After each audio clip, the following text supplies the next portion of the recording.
Hola a todos, mi nombre es Gustavo.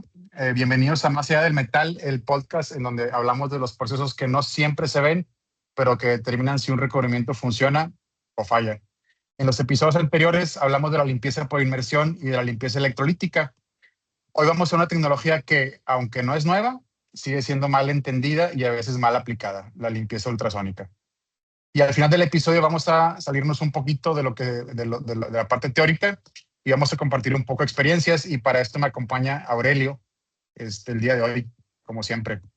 Muchas gracias, Gustavo. ¿Cómo estás? Bien, bien. ¿Y tú? Todo muy bien, gracias. Perfecto. Sí, es bien importante lo que dices. Al final vamos a revisar porque a veces lo que se aprende en el campo no viene en los manuales muchas veces. Hay experiencia, gente muy experimentada, y a veces no se comparte esa información y no se puede escribir, no se puede poner en manual hoy. Entonces, vamos a compartir algunas experiencias que tenemos con respecto a eso. Vamos a primero decir qué es la limpieza ultrasónica, cómo funciona. Es un proceso en el que se utilizan ondas sonoras de alta frecuencia, normalmente entre 20 y 40 Hz o kilohertz, perdón, donde se mueve en un medio líquido. Se usa para remover contaminantes en una superficie. ¿Cómo funciona? Eso se genera por un fenómeno llamado cavitación. Cavitación, ¿qué es la cavitación? Se forman burbujas. Estas burbujas se forman, la cavitación como tal se forma en zonas de baja presión, en donde se forman unas burbujas que estas llegan a zonas que son muy difíciles de alcanzar. Como decía, se forman esas, y cuando colapsan en este caso, como habíamos llamado sustrato, se implosionan. Quiere decir, no es explosión, sino implosionan, y esto libera una energía. Esta energía hace que se lleve a cabo limpieza. ¿Qué se limpia? Pues aceites, partículas, residuos de pulido y contaminantes donde no es fácil de llegar. Hay veces se conocen como orificios ciegos, quiere decir que tienen entrada, pero no atraviesan la pieza por completa. En este caso, la limpieza ultrasónica es muy, muy importante. Simplemente, pues no es una obra de magia, no es magia, sino es aplicar la física en este proceso de limpieza. ¿Cómo funciona? Como decía, todo gira alrededor de la cavitación. Cuando una burbuja colapsa, genera microchorros de líquido, produce impactos localizados, rompe la adición entre contaminante y superficie. Quiere decir, esto funciona diferente a los otros desengrasantes. Los otros desengrasantes tienen agentes tensoactivos que atrapan al contaminante y lo llevan hacia afuera de la pieza. En este caso, rompe la adhesión por medio de esta cavitación. Como había mencionado, muy importante, y funciona muy bien para cavidades, roscas, geometrías muy complejas y zonas, como mencionaba, ciegas. Es muy importante para llegar a donde la agitación mecánica no llega, la limpieza por inmersión se queda corta y la limpieza manual no es posible. ¿Sí? O sea, esto no sustituye a las otras limpiezas, sino es un complemento y hace que se vuelva mucho más eficiente. No es muy conocido en este mercado y algunas veces nos lo recomiendan porque alguien ya lo tiene, pero no se revisa finalmente que sea un complemento adecuado para lo que ya requerimos de limpieza. Sí, es correcto. La limpieza ultrasónica llega a donde otros procesos no llegan. Esa es precisamente la ventaja de esta tecnología, que, como decíamos al inicio, no es nueva, pero no es muy conocida. Lo que sí es que hay que entender bien la parte química en la parte de limpieza ultrasónica, porque muchas veces creemos que nada más es el sistema de ultrasonido lo que va a limpiar, pero no. El limpiador realmente lo que hace es potencia la parte del ultrasonido. Entonces, la química sigue siendo la parte clave de la limpieza. No podemos usar cualquier tipo de limpiador. Tienen que ser limpiadores con los pHs correctos, los tensoactivos y las temperaturas adecuadas. Se pueden usar limpiadores alcalinos suaves cuando seguimos utilizando metales ferrosos. Fórmulas con baja espuma. Esto va a ser importante, ya que lo que estamos generando es otra vez burbujas y va a ser más espuma.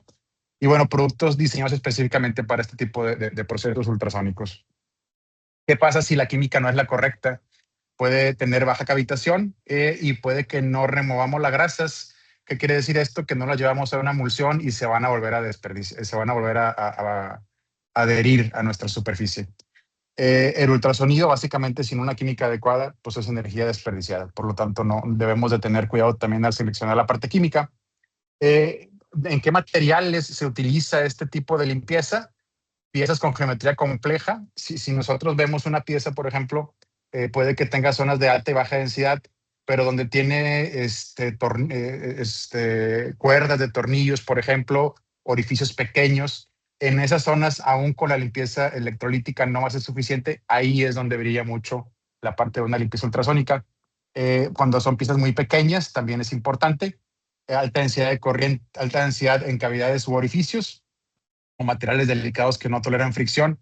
Eso también es importante. Por ejemplo, en los aluminios, cuando le metemos limpieza electrolítica, van a tender a deformarse muy rápido. Por lo tanto, tenemos que tal vez emigrar a una limpieza ultrasónica. Funciona muy bien básicamente en todos los materiales: aceros, cobre y latón, aluminio.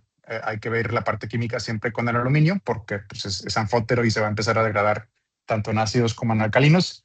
Y bueno, algunos plásticos que realmente no se ve muy seguido, pero tal vez en algunos plásticos que tengan muchas configuraciones geométricas complicadas, sería bueno utilizar esto. Pero bueno, no todos los materiales van a tolerar la misma densidad de frecuencia y potencia. Sí hay que revisar eso, o sea, hay que revisar a cuántos kilohertz se va a trabajar, ya que esto puede afectar, y nos ha pasado, de hecho, que se perfora el material cuando utilizamos kilohertz de frecuencia que no son los adecuados. Podemos llegar a tener problemas con la pieza. Muy bien. Y como comentas, bien importante, como no es una solución igual que los otros desengrasantes que tienden a ser muy alcalinos, ya preparado una solución va a tener un pH entre 9 y 10. Quiere decir que no es alcalino, pero no es tanto. Y también en el electrolítico hablábamos de que se requiere tener conexión a un rectificador de corriente. En este caso no se requiere la corriente para que se lleve a cabo la limpieza, por lo que podemos usar materiales que son plásticos incluso, porque no requiere conductividad. Entonces, eso es bastante importante. Y bueno, uno de los errores más comunes que se conocen o que vemos en las plantas es que cuando se ve que no se limpia, se le aumenta la potencia, porque se cree que a mayor potencia, mayor limpieza. También dicen, no me dio resultado la limpieza de inmersión electrolítica y quiero llevar a cabo una limpieza ultrasónica porque es la solución. Hay que revisar por qué no se hizo adecuadamente. Como comenta Gustavo, concentraciones, temperaturas, eso no se puede eximir, es un complemento también. Algo igual que los otros tipos de desengrasantes cuando ya está saturado. Muchas veces no se tiene cuidado, está saturado, ya no puede limpiar, ya no puede llevar a cabo, ya no se puede disolver esa suciedad, ya no le puede la solución sacar. Entonces, pues ya no sé, hay que cambiar ese desengrase. Hay algo bien importante, y es bien importante conocer lo que se le llama como desgasificación. No sé si lo has escuchado tú, Gustavo. De hecho, lo hemos visto en algunas veces, que es la desgasificación. Sí, digo, es una parte importante, desgasificar el baño. Al final del día, todos los líquidos, al estar en contacto con el medio ambiente, tienden a absorber cierta cantidad de aire y oxígeno. Entonces, ahí lo que se utiliza regularmente y se olvida mucho en los procesos regulares, cuando hacemos un baño nuevo, cuando tal vez cortamos a la mitad del baño y lo rellenamos y metemos soluciones nuevas, cuando se dejó de utilizar mucho tiempo, lo correcto es prender el equipo en seco, bueno, le decimos en seco nosotros, pero En vacío. en vacío, exactamente, sin nada de piezas. Digo, claro, con la solución adecuada para no generar confusiones, con la cantidad de solución adecuada, y prendemos los transductores durante unos 30 minutos, una hora. Vamos a ir viendo cómo al principio genera mucha gasificación y después poco a poco empieza a dejar de tener gas. Esto es debido a que como no hay piezas, no se puede estar generando nada de choque y de cavitación.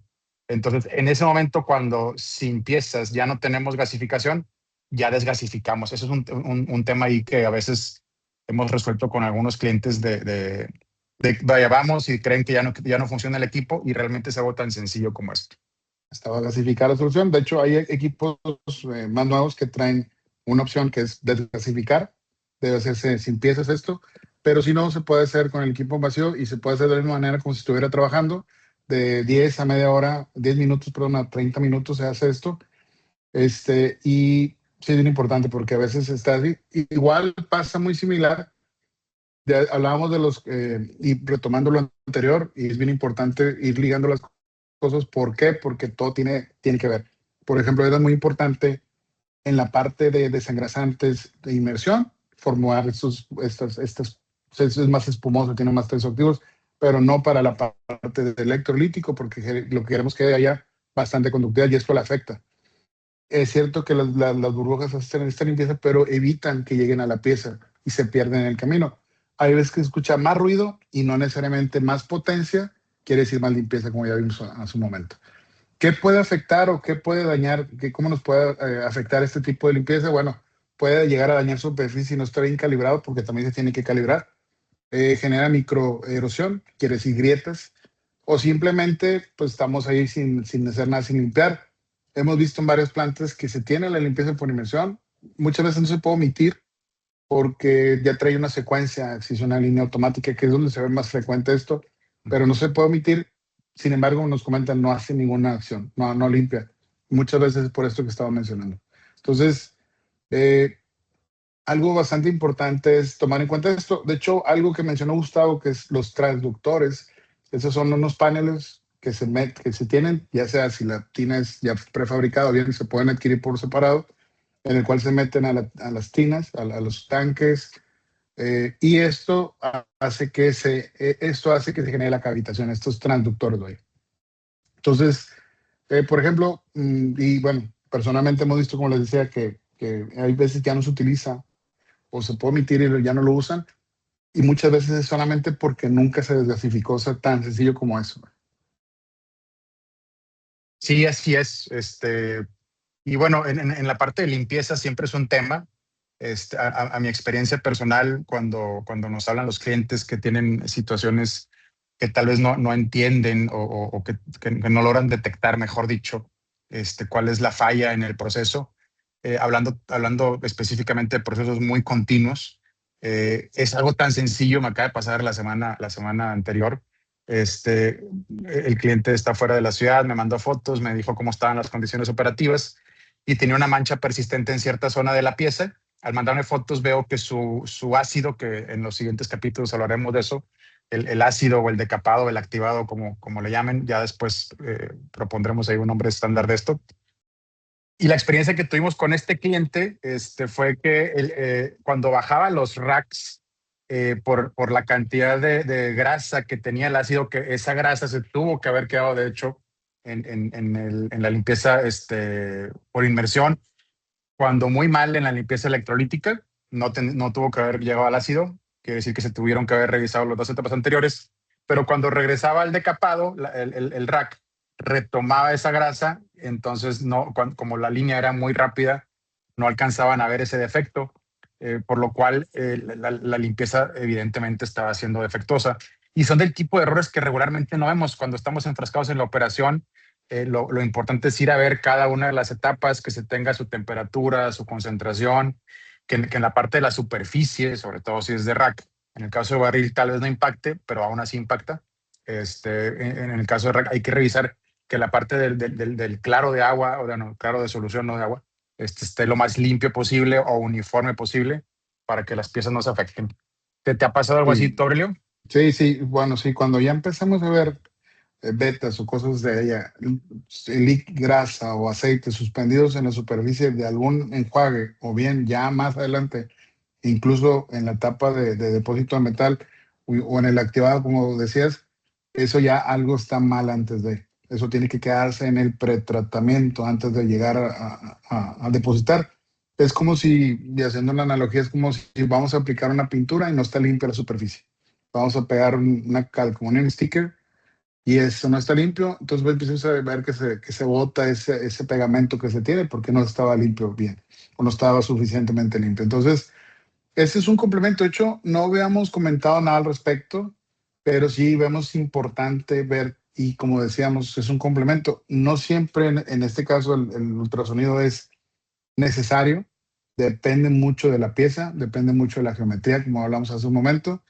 Eh, y bueno, depende de que no se pueda hacer en las etapas anteriores, pero no lo sustituye, es un complemento de, ¿sí? Entonces, crítico decimos cuando la geometría es compleja, cuando queremos repetir resultados es importante, y cuando obviamente pues, lo que nunca queremos tener es un retrabajo. Entonces, esto nos afecta. De hecho, ya que se retrabaja, imagínate, se trabaja, se perdió esa etapa de proceso y aparte tenemos que quitar algo que ya le depositamos. Hay procesos muy, pues son críticos, pero hay unos que, por ejemplo, no es lo mismo quitar una capa de zinc, que le llamamos galvanizado, a quitar una capa de plata u otros metales preciosos de estaño, etcétera, porque entonces ya cobra mucho más relevancia el pretratamiento. Todo lo que se haga antes, vamos a evitar pérdidas al final. ¿Vaya? Entonces, bien importante utilizarlo, pero solo si se entiende o se comprende para qué es. ¿Vaya? Entonces, con esto podemos decir que cerramos la parte de limpieza. Ya vimos, le llamamos así como macro, lo que se quita al principio, aceites, grasas, etcétera, lo tiene que quitar el desengrase de inmersión. La etapa electrolítica quita cosas más finas y este es un complemento para piezas, vamos a decirlo, más complejas o como comentaba también Gustavo hace un momento, que se pueden disolver, por decirlo así, en las etapas muy alcalinas. Ese desengrasante no es tan alcalino, son especiales, cada uno es fórmula diferente. El que le diga, te recomiendo este desengrase que funciona para los tres, pues no lo conocemos, tenga mucho cuidado porque generalmente o no hemos visto que funcione en nuestra experiencia o no como debe funcionar. Cada cosa, cada herramienta tiene su finalidad. Alguna vez le dije a alguien, pues sí se puede clavar un clavo con una llave, sin embargo no es para lo que es. Para un clavo necesitamos usar un martillo o algo muy similar. Entonces no usar una herramienta que no es la adecuada. Sí podemos solventarlo en algunos casos, pero si queremos tener repetibilidad o repetición en el proceso, tenemos que hacer siempre las cosas como tienen que ser. Exactamente, así como dice Aurelio. Nosotros en lo personal, digo, en nuestro negocio, que no hemos hablado mucho de eso y no es la intención de este podcast, cuando diseñamos una línea y esa línea va a trabajar con piezas de die-cast en rack, tiene que llevar ultrasonido en la etapa de limpieza. Pero bueno, ya con esto cerramos. Como dice Aurelio, la parte de limpieza o de pretratamiento en la parte de remoción de suciedad de la superficie se cierra. La limpieza ultrasónica no es una moda ni un lujo. Es una tecnología que debemos de aplicar bien y si se aplica bien nos va a dar un muy buen resultado. En el siguiente episodio vamos a estar tratando otros temas importantes antes de la parte del recubrimiento, que son precisamente los enjuagues, que muchas veces demeritamos, y la parte también de la filtración, porque no nada más se requiere filtración en una etapa. Muchas veces pensamos que es nada más para la etapa del recubrimiento. Hay otras etapas en las cuales es muy buena también el tener filtración. Y posteriormente veremos decapado y bueno, nos faltan muchos episodios y creo que vamos a durar mucho tiempo en este podcast. Creo que por lo pronto es todo hoy. ¿Algún otro comentario o lo que quieras agregar? No, nada más. Si tiene algún comentario y quieran ponerlo, postearlo en el video que estamos poniendo, sería importante. También si algo quieren revisar o tienen alguna duda o tienen alguna experiencia que compartir, se les agradecemos a todos también. Perfecto, pues muchas gracias, Aurelio. Muchas gracias a ti, Gustavo. Hasta luego. Saludos.